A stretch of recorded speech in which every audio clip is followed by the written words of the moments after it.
అభినయం చేసే పని అదేనండి. ఇది 3 సంవత్సరాలు మొక్క అయిపోయింది ఓకే సార్. అధికారంలోకి వచ్చినటువంటి మరుక్షణం నుంచే అలాగే గ్రామాలకు వచ్చినటువంటి ప్రతి రూపాయి కూడా ఎక్కడైనా 2 సీసీ రోడ్లు చెప్పమని చెప్పేసి కార్యక్రమాలు ఒక్కొక్కటి కూడా చేసుకుంటూ వెళ్తాం. దాంట్లో భాగంగానే దీపావళికి మరి ఉచిత సిలిండర్లు సంవత్సరానికి 3 ఇస్తామని చెప్పినటువంటి ఉచిత సిలిండర్ పథకాన్ని దీపావళికి ప్రారంభం చేస్తామని నిన్నే మన ముఖ్యమంత్రి గారు చెప్పినటువంటి పరిస్థితి మీరు విని ఉంటారు.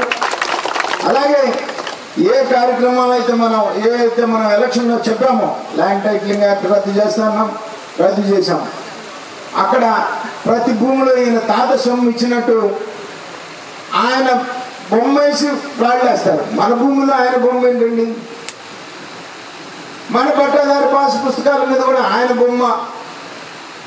మరి బొమ్మల కార్యక్రమాన్ని రద్దు చేసి మళ్ళీ ప్రభుత్వ ముద్రతో మనకి పట్టాదారు పాస్ పుస్తకాలు ఇచ్చేటువంటి కార్యక్రమం కానీ, అలాగే ఎవరి భూమి అయినా అన్యాయంగా అక్రమంగా 22A కింద పెడితే మళ్ళీ రేపు రెవెన్యూ సదస్సులు నడుపుతారు.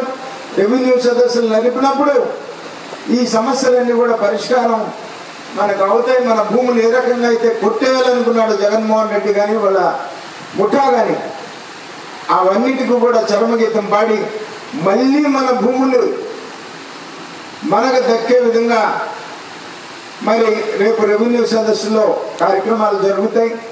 ఖచ్చితంగా చంద్రబాబు నాయుడు గారి నాయకత్వంలో ఆయన అనుభవం దృష్ట్యా ఈ రాష్ట్రాన్ని మరి భారతదేశంలోనే అత్యంత అభివృద్ధి చెందినటువంటి రాష్ట్రంగా తీర్చిదిద్దడానికి ఆయన ప్రయత్నం చేశారు. మరి ఆయనకు తోడు ఎన్డీఏలో భాగస్వాములైనటువంటి జనసేన కానీ